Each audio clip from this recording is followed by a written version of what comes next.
The ACC football schedule is loaded in week 6, but which of these games is going to have the biggest impact on the ACC championship?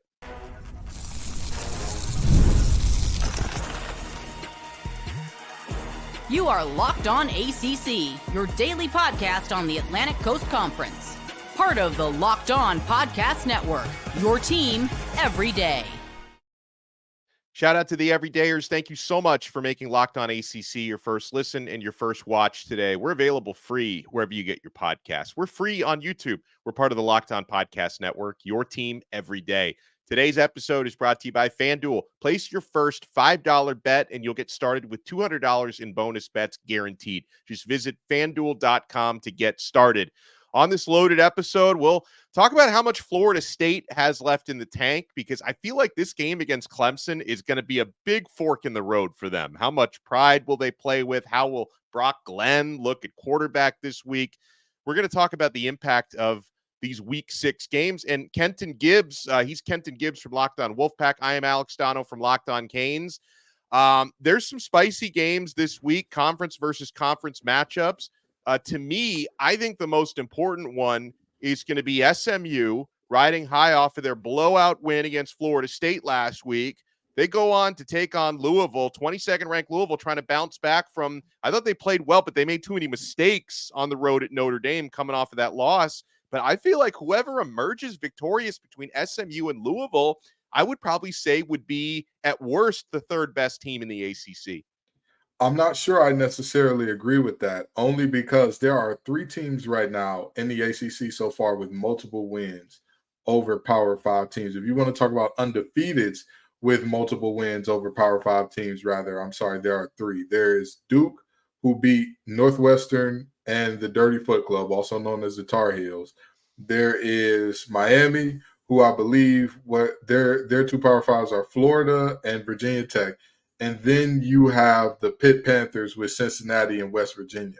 So I think that it's difficult to say. As much as we did not expect anything from Pitt, they are redefining expectations. And so it's tough for me to say that in terms of, again, undefeated teams that have beaten multiple Power 5 so far this season. That's tough. And of course, we're not even thinking about them in this realm because they're like this upstart surprise team. But to some extent, you have to. Right? We said that SMU was going to be a team that was going to upset the apple cart for certain teams this year. You and I both saw the role of spoiler coming in. Louisville, don't get your ass spoiled. That's the whole goal if you are the Cardinals in this game. I don't think that game gives us a definitive third, but it does tell us what is Louisville's countenance. Are they prepared to have a sustained level of success where every year expect them in Charlotte or expect them to be bumping right up against it?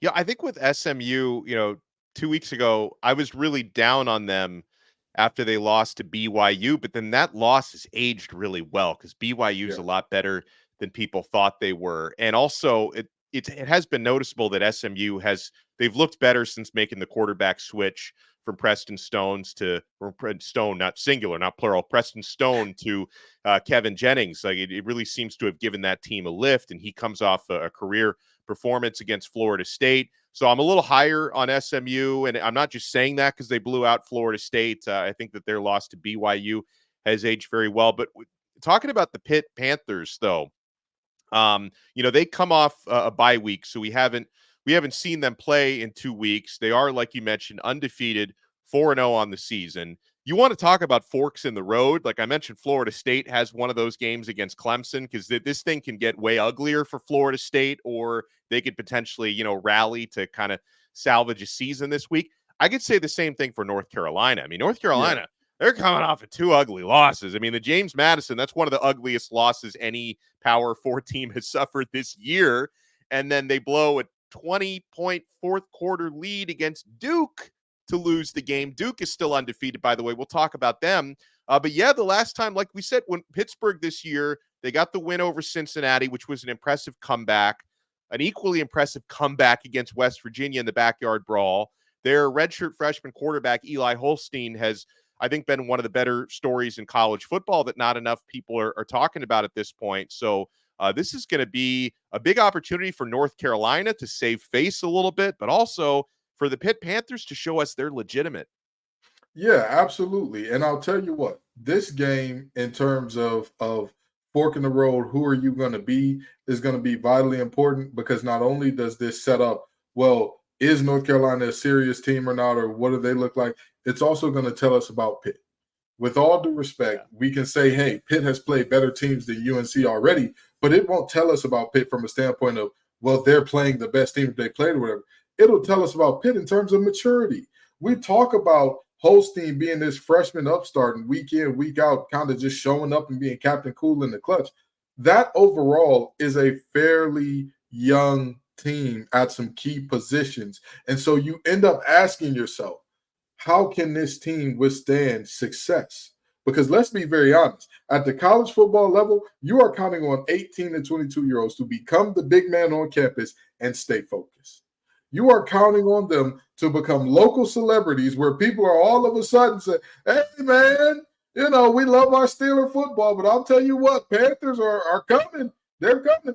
You're expecting these young men to hear that, to have some money in their pockets for probably the first time in their lives due to NIL now, and keep a level head about this. Stay in the books. Stay focused on the field. Stay focused on what you got to be to win week in and week out. So I think that this is going to be a test of their maturity and how do you handle success? Because again, we're at that point now where being undefeated means something, especially over the next 2 to 3 weeks. If they stay undefeated, it's going to mean a lot. And so can they maintain this level through these next couple games? So let me ask you, in your mind, who are the top 3 teams in the ACC right now? Ooh, that's a great question, and I It's really hard, don't right? I really don't want to be non-committal with this answer because it's easy. The easy route for this is to go, of course, Miami, Clemson, Louisville. That's the easy route for this. But the game's got to mean something. The game's got to mean something. And that loss, even though it was to Notre Dame, even though that was Notre Dame's last opportunity to save or salvage their season and potentially get a playoff bid, it's tough for me to put them in front of a Pitt team that again has shown up and beat pretty good competition. I'm not saying I'm expecting Cincinnati and West Virginia to set the world on fire. I'm saying it's tough for me to say, hey, I can ignore your loss because I believe that you're that good. It's tough for me. And I'll tell you what, it's tough to even keep Duke outside the top 5 at this point because again, Yeah. playing they I don't know what it is, but Manny Diaz has become an extension of Mike Elko in essence. And that we're going to be physical, we're going to run the ball, we're going to control the clock, we're going to swarm. That's it. We're going to carry those 4 things with us everywhere we go.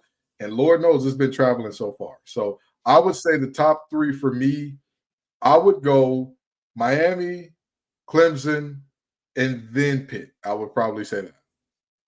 Yeah, I'm going to take the easy route until proven otherwise. And the thing is, like, even as someone who I'm obviously very bullish on Miami. I went to school there. That's the team that I cover on Locked On Canes. Like, I'm not sleeping on Clemson because they've looked really good the past Yeah, few weeks. Let's see how they look against Florida State. But Miami obviously is in my top 2 in the conference. I'd probably, in a biased way, I'd still say that they're number 1, despite having some issues against Virginia Tech last week. But in whatever order, I would go Miami, Clemson, and I would go Louisville until proven otherwise. I mean, that's a team that I'd probably say has exceeded my expectations a little bit, despite coming off the loss to Notre Dame, because I underestimated their transfer portal talent because we focused a lot on the guys that they lost through the right. portal, like the ones who arrived in January and then left in April.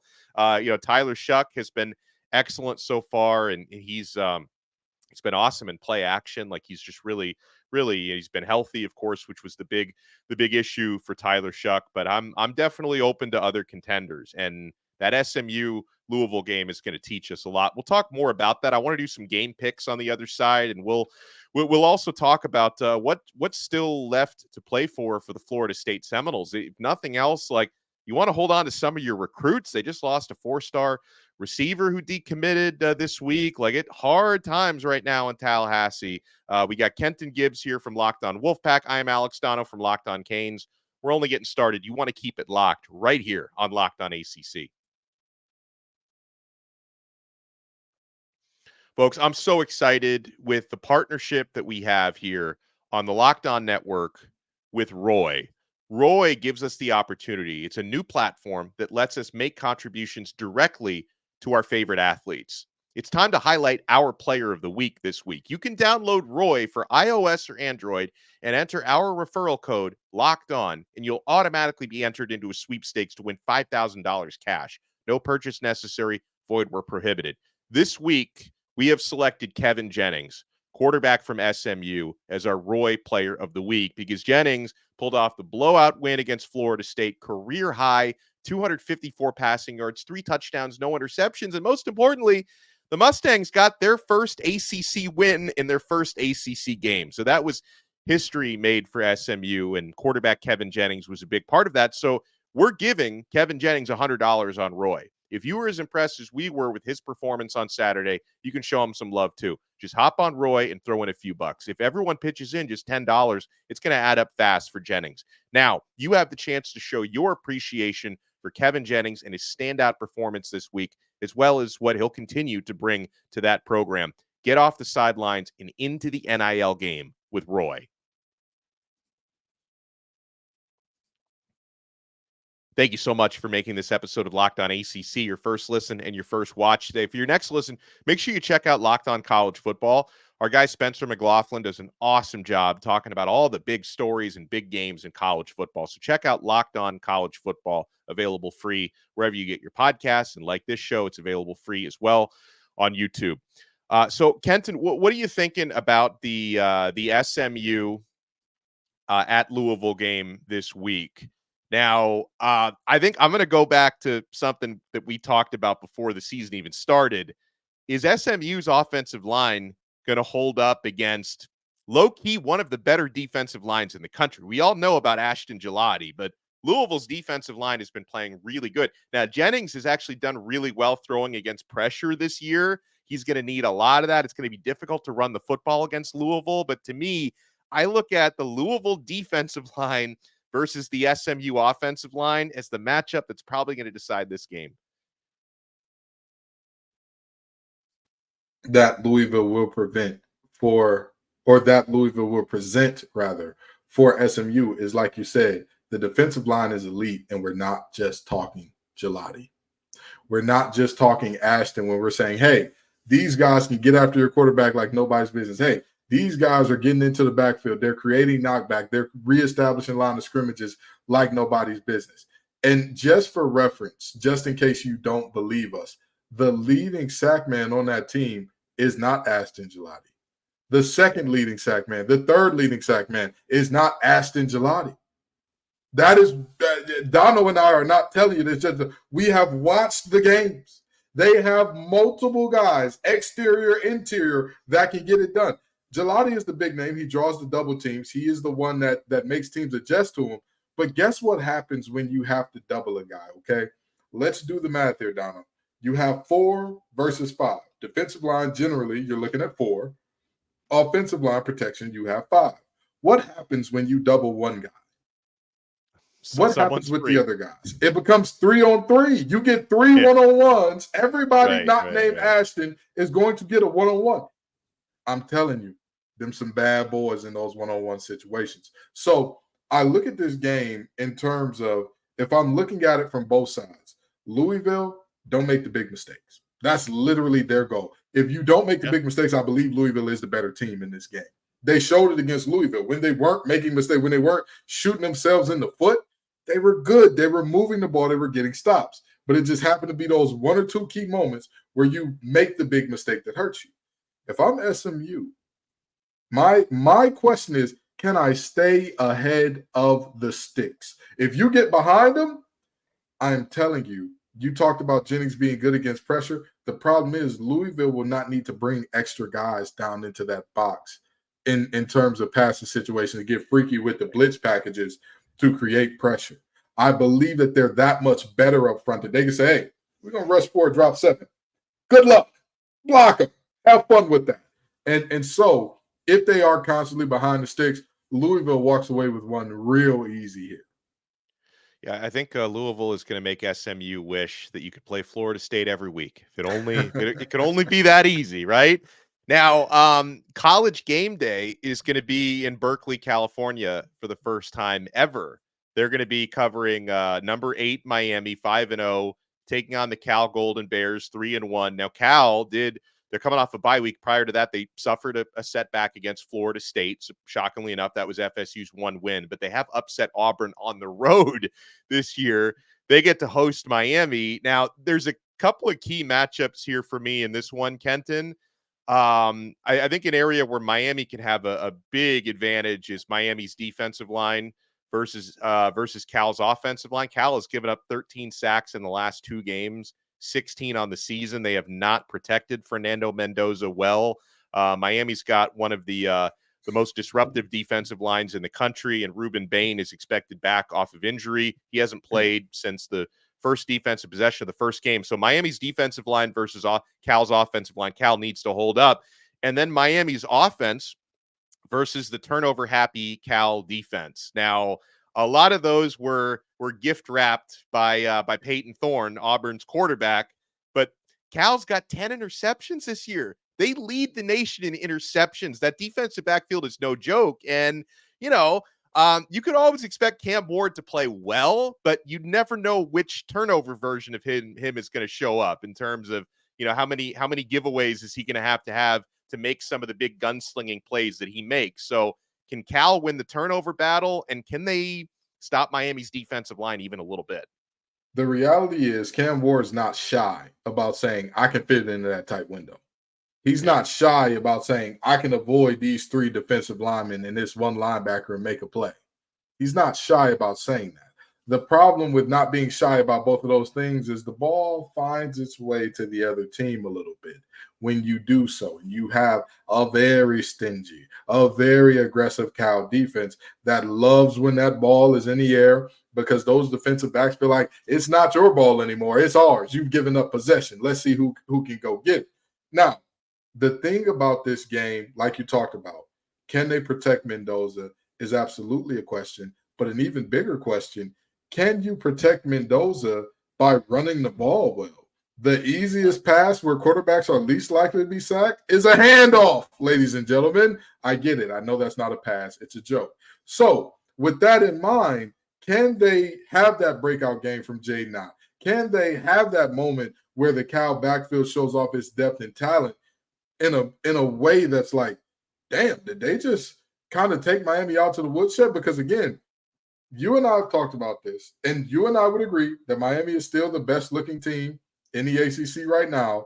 But that display of tackling that we saw last game was troublesome, to say the least. That was also the most talented group of skill players that they saw all year, because while Florida may have it via rivals or 24/7 or all that good stuff, Dono and I both know if you ain't developing those players, if they leave in 4 years as the same guy they were coming in, congratulations. It don't matter what type of caliber, what type of star you're getting. They're not going to be stars on Saturday and subsequently Sundays. So I look at this game and I'm saying to myself, Miami, can you make tackles at a consistent level? And Cal, can you run the ball? Can you say, you know what? Hurricane Bain is really good on 3rd and long. How good is he on 3rd and 1? 3rd and 3 inches. How good is he then? Let's find out that question. We're getting the double whammy this week. The first ACC matchups that feature teams from the East Coast going out west. It's not only Miami at Cal, which is at 10:30 p.m. Eastern. Oh, I'm going to be wired for that one. I'm going to be drinking a lot of 5-hour energy that day. And then at 3:30 p.m. Eastern, you also have Virginia Tech on the road at Stanford. So we have double West Coast ACC games coming up this weekend. So we're going to kind of, and I feel like the whole like traveling factor, it probably gets overplayed by the media, but this is the first time we're going to see that this year going east to west. You know what I think the biggest thing about the travel factor is? The times. The times are more important than anything else. What time did Syracuse and Stanford play? What was it, about 4 p.m. kickoff, 1 p.m. kickoff, something like that? Well, that one was in, it was in I think it was a nighttime game in Syracuse. So it was like for Stanford, it was probably like for them like a 4:30 game, I guess. So you see what I'm saying here? Yeah. That's not wildly outside of their normal time. Yeah. A 7:30 kick, West Coast time. Yeah.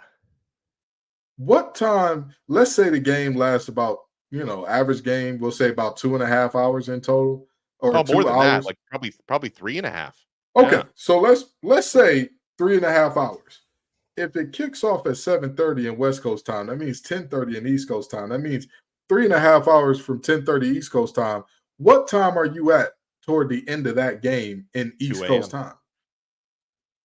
That's a little bit concerning. That's a Yeah. little bit, worrisome for Miami. So if they don't put this one away early, if they don't put this to bed early, their bodies are going to be on. Wait a minute, it's 2 a.m. now. Now, don't get me wrong. Miami got some very beautiful women. I'm sure they used to exert some kind of energy at 2 a.m., but not that level. Not at that level. You know what I'm saying? I just don't think that they're ready to do all that at 1:32 Yeah. in the morning. Yeah, they're trying to do what they can. Mario Cristobal this week talked about how, like, throughout the week they're kind of pushing all their team functions like back later to sort of get like kind of pretend that they're already on West Coast time. They are flying out to Cal a day early. Normally they travel on Friday. They're going to be flying out on Thursday. So we'll see. It's like for me as a 40-year-old man, it's going to be probably harder on me than it will be on them because I got to do post game till 4 a.m. after that one on radio. So it's going to be a long night for me. We'll see. We'll see if the players handle it better than I do. But what do you think happens? Do you think Miami comes out on top? They're 10-point favorites. I mean, I don't even know. I'm not going to pick Miami to cover a double-digit spread after what I saw last week. I'm just going to sit back and enjoy. I'm going to kick my feet up and enjoy the game. I think Miami's, though, they have the talent to win it as long as they can make a few tackles. I think they have the same script as last week, just without all the craziness and officials. I think Miami wins. Yeah. I don't think they cover. I think that they Yeah. come out of the gates hot, come out of the gates strong, but Cal just kind of finds a way to play themselves back into the game with an opportunity late. But I think that Miami just makes a couple more plays in that game. Don't be shocked if Cal wins this one, but I think Miami has just enough to hold on in a close one. Well, I want to talk a little bit about what's at stake between the Clemson Tigers and Florida State Seminoles. A lot of us are just kind of assuming Clemson goes into Tallahassee and just steamrolls them. But will there be some fight from the Seminoles? What do they have to play for at this point? You want to keep it locked right here. We're not done yet on this brand new episode of Locked On ACC.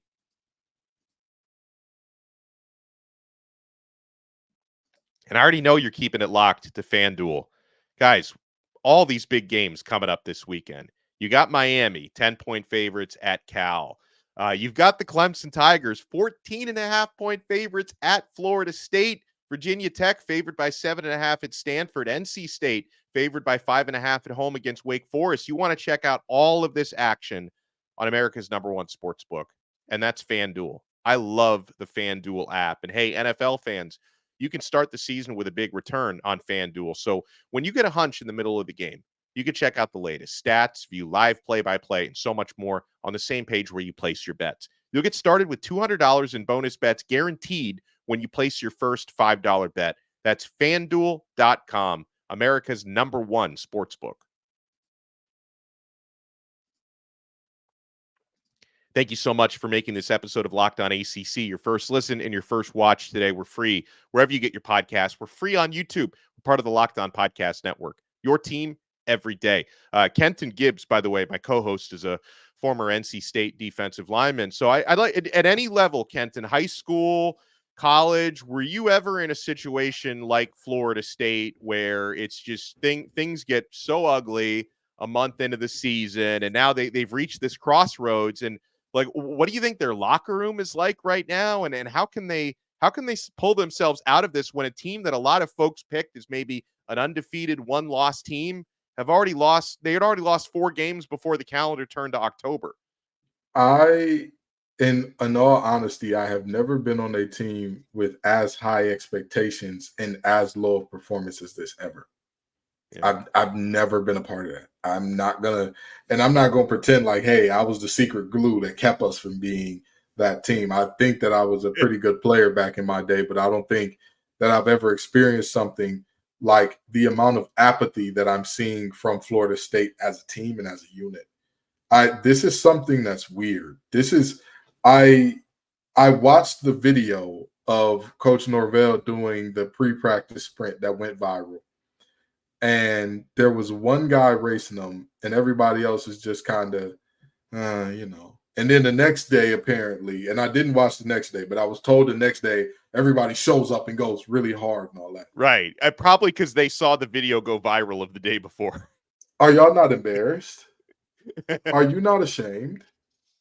It's just my personal belief that when I am doing something, when I played, I didn't do anything for the cameras. Trust me. Even at NC State, where, you know, Annabelle and company doing a phenomenal job. You know, they do a phenomenal job of media coverage. Jeff Gravely and all of that, they do a great job. I never did anything for the cameras. I competed. I showed up. Everything that I did in terms of pre-practice and post-practice, it was because I wanted to win championships. I wanted to be the best player I could be. I wanted my name to be etched in the record books. It had nothing to do with, man, are the cameras watching? Man, is this going to take my stock there, my draft stock, my value on the NIL market for when I leave? Is this going to take? Didn't give a damn about nothing. My thought was, I want to be a great player here. And I think that that's why FSU is done, because there are too many people. It doesn't mean something to wear that spear. At Cass Tech, it meant something to wear that green helmet with that white CT on it. At NC State, that block S meant something. It has to mean something to you. And the fact that there is just a complete and utter lack of fight, lack of passion, lack of discipline, lack of motivation. If you got to be pumped and primed to play a game in front of 60,000 plus people, I don't know what to tell you. You're in the wrong field. You're in the wrong industry. Go do something else. Go be an accountant. Go learn some enterprise rental car. Go do something, because clearly this ain't for you, man. Now, they're finally making a quarterback change. It happened because DJ Uiagalelei got hurt. He injured his hand. But there's a quarterback change a lot of people have been calling for the past couple of weeks. Now, we may find out if there is a reason why Brock Glenn was still behind DJU, despite how much DJ was struggling. But I've seen teams, Kenton, I don't know if that's going to be the case with Florida State. Maybe it will be, but rallying behind a young quarterback, like, you know, like last season, like, you know, I cover Miami. They weren't very good last season, but, you know, their starting quarterback, Tyler Van Dyke, was a turnover machine. Like, it was starting to get ugly at times last year. And I thought, from a full team standpoint, the best two games Miami played last year, like talking about everything outside of the quarterback position, were the two games when Miami started a true freshman at quarterback in Emory Williams, against Clemson and actually against Florida State. Like, I thought that was the best the rest of the team played, when they had, you know, a young quarterback who, you know, they dialed the playbook way down for him. And I thought the rest of the team really stepped up. Like, do you think making this quarterback change, like, I'm not necessarily saying Brock Glenn is better than DJU, it would be hard to be worse, but can that spark his teammates to play with a little something extra? It absolutely can, but the question is, are they willing to show up and play that extra? Don't get me wrong. DJ was a problem. He was not the only problem. He was not the problem. I don't look at this team and say, if you replace DJ with an average quarterback, this team is 4-1. I don't say that. I agree that he's been below average. I think if you replace him with an average quarterback, they get one, maybe two more wins, maybe. But that's about it. Because all in all, this team has shown too many moments where you are left scratching your head, wondering, what are we doing here?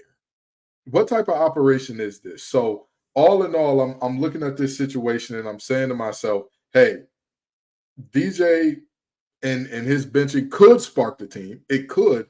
But again, I'm just disappointed in this team for not having any pride in themselves, because you play for one of the most storied brands, not just in college football, not just in college sports, and not just in American sports, in all of sports around the world. Florida State is one of the more storied, programs. And so to see this complete lack of fire and lack of the spear means something, it's just so utterly disappointing. Is this one of those things where, you know, if they can play a competitive game, even if they don't win, like, if they can show us something, can that become a rallying moment for the rest of their season? And I don't even know if that's what, like, I think we both are in agreement that it would not surprise us if this game gets very ugly in Clemson's favor. But if Florida State can play hard and keep it close? They're supposed to lose this game by more than 2 touchdowns. Can that rally them for the rest of the year? No, I don't think losing to Clemson. This rivalry used to be the determining game for the ACC championship. This was the de facto actual ACC championship. I want to say in the last 9 or 10 years, the winner of this game went on to win the ACC championship every year except one. Yeah, I did Pitt. Yeah. Pitt was the one time, and I believe that was the COVID year, if I'm not incorrect there. So, or maybe it was the year It was after either COVID. that or it might have been the year after. It was one of the two, yeah. but things were kind of weird then. But even if we do include the weird year, 9 out of 10, that being the game, I mean, you're okay. You keep it close, right? What is close? Is close 14? Is close 7? Is close 3? At the end of the day, you still walk away from that game with what record, Dono? 1-5? 1-5. So you have to win out or lose no more than one more game in order to get yourself to a bowl.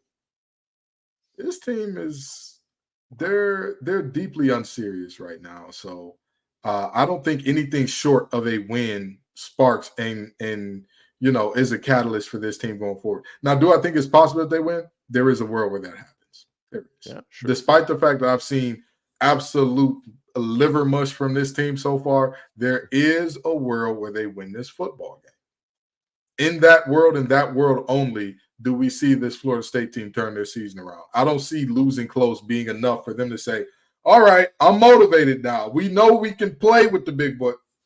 You're still 1-5. So we'll find out Saturday if we're living in that specific timeline of that specific multiverse where Florida State pulls off the upset against Clemson this weekend. He's Kenton Gibbs from Locked On Wolfpack. I am Alex Dono from Locked On Canes. Make sure you check out our other shows and check out Locked On College Football. And we will talk to you again next time. We'll have the squad together tomorrow, by the way. It's going to be a lot of fun. We'll talk to you then on another episode of Locked On ACC, part of the awesome Locked On Podcast Network. Your team every day.